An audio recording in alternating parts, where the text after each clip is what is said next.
Welcome to the Tech Egg. Don't get scrambled. Enjoy the video. In this video, I will compare the Toyota Camry versus the Virtus GT in a drag race and full performance breakdown. We'll dive into their engine specifications, horsepower, and torque figures to see how they stack up. Understanding these core differences is crucial for predicting drag race outcomes. Let's explore which vehicle truly has the edge in raw power and acceleration. Now, let's talk about how these cars put their power to the ground. The Camry's quicker acceleration is largely due to its powerful V6 and efficient 8-speed automatic transmission.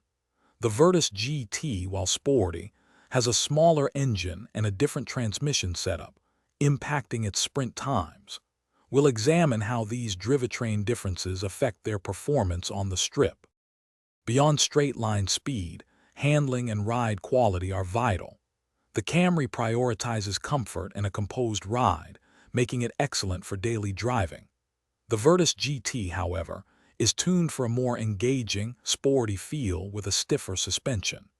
These distinct philosophies influence how each car performs not just in a drag race, but also through corners and over varied road surfaces.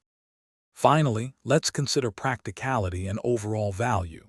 The Camry typically offers more passenger and cargo space, appealing to families. The Virtus GT often boasts superior fuel economy, making it a more economical choice for daily commutes. Both cars offer distinct advantages depending on your priorities. Don't forget to check the description for a link to those amazing meal prep containers and other great deals. Thanks for watching. Consider subscribing if I helped unscramble your problems.